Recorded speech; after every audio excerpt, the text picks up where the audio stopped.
Hi everyone, welcome back to the Automotive Logistics and Supply Chain Digital Strategies Red Sofa. I'm here with Frank Göller, who's the head of digital processes for production and logistics at the Volkswagen Group, and he's also vice president of internationalisation for Catena-X, which we're going to talk about. But Frank, I wanted to sort of start a little bit about the journey for Volkswagen Group in pursuing this strategy to sort of share data. Talk about where you started, sort of within the group, and why you then chose to go more into the shared network direction. Yeah, Chris, thanks for having me here. And it's an interesting story, and we have to keep it short, I have understood.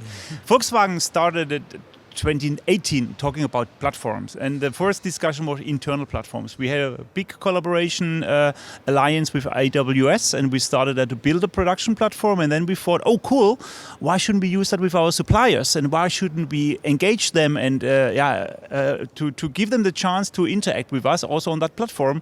But then we recognized this is really a big beast, and it's really huge to make it happen.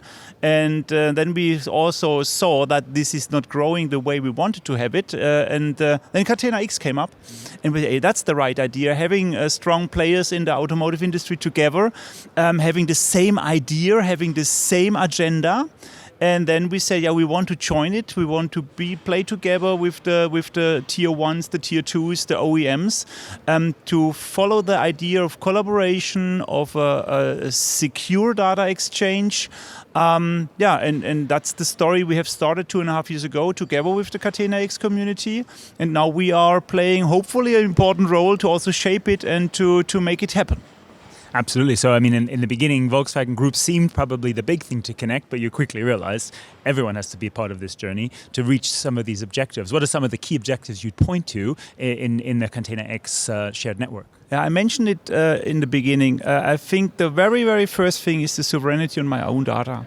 Because companies are afraid to say, oh, I bring my data into a lake or into a cloud, and what is happening then with my data? Do I have the control? Do I lose control? Is it used to the right purpose? And the Catena-X technology and approach is assuring that sovereignty on the data. And that is very important for a big OEM as well as for a small company with some 100 people. And this is, the technology will deliver that, and that is the first message. The other thing is that the transparency will only work if we have long data chains. At the moment we have, small data puddles, small parts of single drops of data, and we are trying to bring it together. So we want to span around the world, the global supply chain, with the data transparency, and we want to link it for the important material chains. And the first results are visible, and successes are there. And in fact, we've just had a go live, right? With I think some of the first use cases. Talk about what's gone live, and perhaps what are some of the next things to come in pretty short time period. Yeah, it was really the first step going live in October with Catena-X. Catena-X is the first operational company, and I really underline first because we want to have thousands of operational companies around the world offering the same solutions, developing new solutions, and offering them to all the community members. The first really use case we are now leveraging is the business partner data management, so that we really can follow the idea of a golden record, so that for Volkswagen or for Bosch or for ZF, we only have one single data set of the important company data, and this is the starting point. And other topics will follow, like the traceability of the material, battery passport topics, very important also because on regulatory setups in the European Union.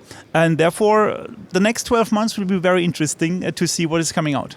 Absolutely, and that's one of the reasons we're here, is to talk about that at an international level as well. So clearly well beyond Germany, also across Europe and even beyond, as we'll talk about in our session.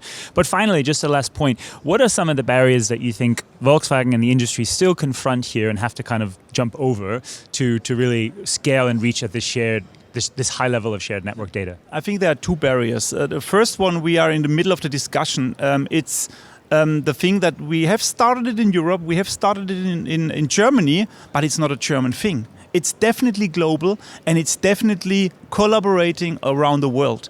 And in each country we had visited in the last months, it was the first discussion, oh, this is very German. No, it's not.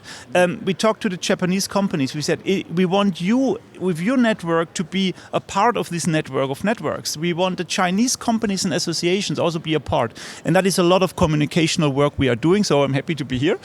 And the second thing is because it's making it available for small and medium-sized companies. The big companies, they can afford additional resources. For them, it's easier to build it up. But a small-sized company, it must be really plug and play. It must be easy. The onboarding process must be easy and locally driven, because a German service provider will not be successful maybe in US, if it's a tiny one. And therefore, we really have to local set up so that local onboarding is possible and the companies can very easily use the use cases and the services.